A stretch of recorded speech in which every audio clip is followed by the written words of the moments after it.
अब कुछ सत्य घटना मैं बताता हूँ। देखिए, एक बार महाराज जी जब बनारस में थे। राधे श्याम। आप सभी का एक बार फिर से हरि सर्वत्र में स्वागत है। बंधुओं, भारत की पवित्र भूमि पर अनेक दिव्य संतों ने समय समय पे अवतार लिया है, जन्म लिया है और माया में फंसे हुए लाखों जीवों को मेरे ठाकुर जी के चरणों में लगाया है। ये संत बंधुओं भगवान के द्वारा भेजे जाते हैं, यानी भगवान के धाम से आते हैं।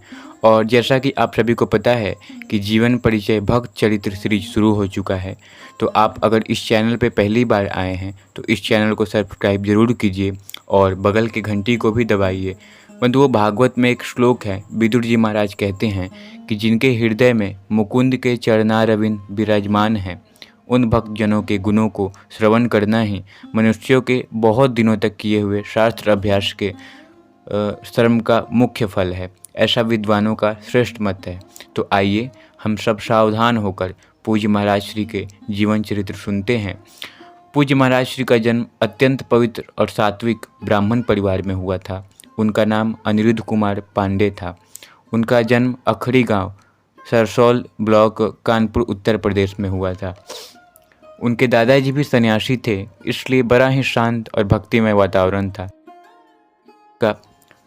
उनके पिता श्री शंभू पांडे भी भक्त थे और बाद में कई वर्षों बाद उन्होंने संन्यास स्वीकार कर लिया।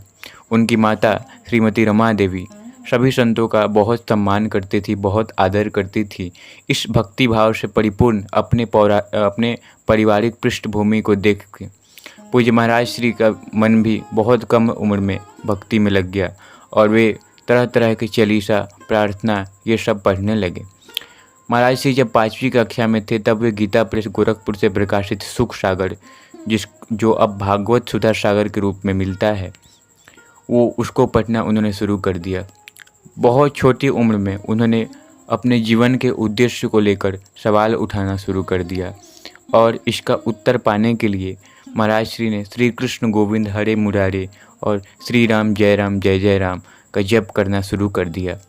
13 साल की छोटी उम्र में महाराज जी ने मनुष्य जीवन के उद्देश्य के पीछे की जो सच्चाई है उसका खुलासा करने के लिए घर छोड़ दिया। महाराज जी को नैष्ठिक ब्रह्मचारी की दीक्षा दी गई। उनका नाम आनंद स्वरूप ब्रह्मचारी रखा गया। महाराज जी ने सभी सिद्धांतों का पालन करते हुए त्याग का जीवन व्यतीत किया। महाराज जी ने जीवित रहने के लिए केवल आकाश वृत्ति स्वीकार किया। थोड़ा सा हम इसको समझते हैं।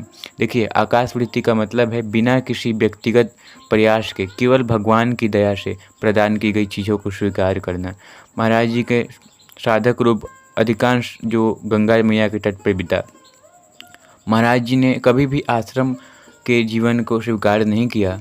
भीषण ठंडी में भी महाराज जी अपने 3 बार स्नान करने की दिनचर्या को भी उन्होंने कभी नहीं छोड़ा। वह कई दिनों तक बिना खाए पिए, बिना भोजन के उपवास करते थे। उनका शरीर ठंड से कांपता था, लेकिन वे हमेशा ब्रह्माकार वृत्ति के ध्यान में रहते थे। उनको भगवान शिव के प्रत्यक्ष दर्शन और उनकी कृपा भी प्राप्त हुए। एक बार बनारस में जब वे पेड़ के नीचे बैठकर ध्यान कर रहे थे तो उनका मन राधा रानी और बांके बिहारी की कृपा से, श्यामा श्याम की कृपा से वृंदावन की महिमा की ओर आकर्षित हो गया बंधुओं। और वे बाद में पूज्य श्री बक्सर वाले मामा जी की एक शिष्य की मदद से वे वृंदावन आ गए। बंधुओं, बनारस में रासलीला का आयोजन हुआ था और जिसमें महाराज श्री भी भाग लिए थे। और सुबह में चैतन्य महाप्रभु की लीलाएं और रात में श्यामा श्याम की रासलीलाएं ये देखते थे महाराज जी। 1 महीने में ही इन लीलाओं को देखकर महाराज जी इतना आकर्षित हो गया उनका मन कि वो मोहित हो गए और वो इनके बिना जीवन जीने की कल्पना भी नहीं कर सकते थे। ये 1 महीना उनके जीवन का जो टर्निंग पॉइंट था। महाराज जी तो बिना किसी परिचित के वृंदावन आ गए। और थोड़ा सा मैं एक घटना बताता हूँ। महाराज जी जब वृंदावन आ रहे थे तो एक कोई व्यक्ति थे, उन्होंने कहा था कि कहाँ आप जाओगे वहाँ पे। तो महाराज जी ने कहा मैं किसी को जानता नहीं हूँ कि जहाँ भगवान रखेंगे वहाँ रहूँगा। तो उन्होंने कहा कि आइए मेरे साथ रह लीजिएगा। तो महाराज जी ने वो कहा ठीक है। उसके बाद जब वहाँ पे गए तो वो व्यक्ति अंदर चले गए घर में और घर के बाहर लिखा था राधे श्याम करके कुछ। तो काफ़ी देर बाद वो नहीं आ रहे थे। गार्ड महाराज जी को भगाने लगा। तो महाराज जी ने कहा कि वो गए हैं, वो मेरे लिए आएंगे। तो नहीं आए। बहुत देर तक गार्ड भगाने लगा महाराज जी को, तो महाराज जी भी हरि की लीला समझ के चले गए बंधुओं। तो महाराज जी बिना किसी परिचित के वृंदावन आ गए और महाराज जी वृंदावन की परिक्रमा करते थे और बाकी बिहारी का दर्शन करते थे। उनका ये नियमित प्रतिदिन का दिनचर्या था। और एक दिन वो बांके बिहारी का दर्शन कर रहे थे मंदिर में, तो एक संत ने उनको बताया कि आपको राधा वल्लभ जी के मंदिर भी अवश्य देखना चाहिए। फिर महाराज जी ने राधा वल्लभ जी के मंदिर में घंटों भर खड़े होकर ठाकुर जी को, प्रभु को निहारते थे। एक दिन पूज्य गोस्वामी जी ने इस पे ध्यान दिया और एक दिन पूज्य श्री हित मोहित मराल गोस्वामी जी ने श्री राधा सुधा निधि का एक श्लोक सुनाया। और महाराज श्री संस्कृत के पारंगत होने के बावजूद भी वो इसका गहरा अर्थ समझने में असमर्थ थे। तब गोस्वामी जी ने श्री हरिवंश नाम जपने के लिए प्रेरित किया। महाराज जी तो शुरू में इनकी उतनी इच्छा नहीं थी नाम जपने के लिए, लेकिन जैसे ही दूसरे दिन महाराज जी परिक्रमा कर रहे थे, अचानक मुख से अपने आप श्री हित हरिवंश महाप्रभु की कृपा से नाम निकलने लगा। उसके बाद बंधुओं उसी नाम का जप करते हुए महाराज जी ने उस नाम की शक्ति और नाम की महिमा के प्रति निश्चिंत हो गए।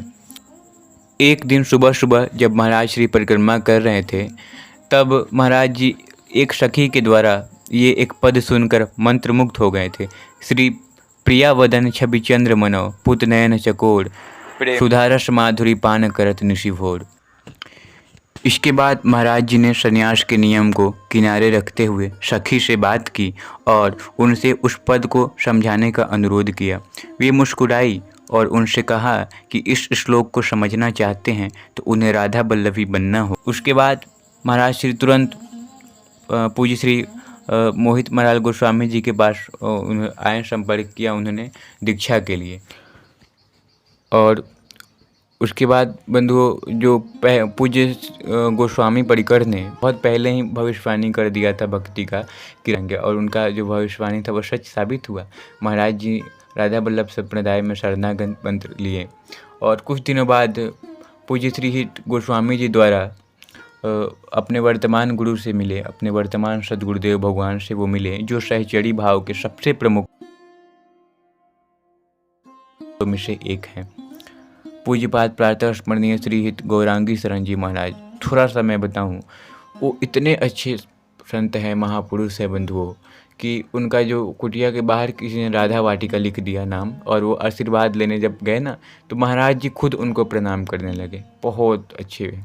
और जब भीड़ भाड़ महाराज जी को देख के होता है तो भागने लगते हैं। बहुत अच्छे। उनका दर्शन किसी को अगर मिल जाए बंधुओं तो जीवन बदल जाएगा। तो आइए अब हम थोड़ा आगे चलते हैं।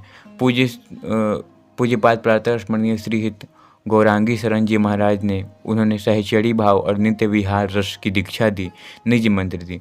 उसके बाद पूज्य महाराज जी 10 वर्षों तक अपने सद्गुरुदेव के निकट सेवा में रहें और उन्हें जो भी कार्य दिया जाता उसे पूरी निष्ठा के साथ करते हुए सेवा करते थे। महाराज जी भी पूज्य सद्गुरुदेव की कृपा से और किशोरी जी के चरण कमलों में अटूट भक्ति विकसित करते हुए सहचरी भाव में पूरी तरह से लीन हो गए। पूज्य महाराज जी अपने सद्गुरुदेव के पद चिन्हों पर चलते हुए महाराज जी किशोरी जी की कृपा से भक्ति मार्ग में आगे बढ़े। महाराज जी को ब्रजवासी बहुत प्रिय है बंधुओं। ब्रजवासियों में अत्यंत सम्मान है, उनका श्रद्धा है। उनका मानना है कि कोई भी व्यक्ति ब्रजवासियों के अन्न को खाए बिना दिव्य प्रेम का अनुभव नहीं कर सकता। पूज्य महाराज जी किशोरी जी और सद्गुरुदेव की कृपा से आज लाखों लोगों को राधा कृष्ण की भक्ति में लगा रहे हैं। लाखों युवाओं को जो तनाव में है उनको मुक्त करते हैं। और यही कृपा है बंधुओं मेरी किशोरी जी का, बांके बिहारी का। अब कुछ सत्य घटना मैं बताता हूँ। देखिए, एक बार महाराज जी जब बनारस में थे तो उनका पैर दलदल में फंस गया, आगे वाला पैर। तो अचानक पीछे से किसी ने आवाज़ दिया कि बाबा दलदल है, कोई बचाने नहीं आएगा। और महाराज जी अपना पैर लेट कर निकालें और जैसे पीछे देख रहे हैं कोई नहीं है। वो भगवान थे बंधुओं। और ऐसे ही एक बार महाराज श्री आ रहे थे रोड पे, सड़क पे, और सामने से एकदम कार आ गया एक। महाराज श्री के मुख से निकला राधे श्याम एकदम ज़ोर से। तो कार ऐसा ब्रेक लगाया और एकदम पीछे हट गया, जबकि कार का स्पीड बहुत तेज़ था। और भी कुछ सत्य घटनाएं, हालांकि संतों की सत्य घटना जल्दी बताना नहीं चाहिए, इसके लिए मैं एक अलग से वीडियो बनाऊंगा, तो सब्सक्राइब ज़रूर कीजिए।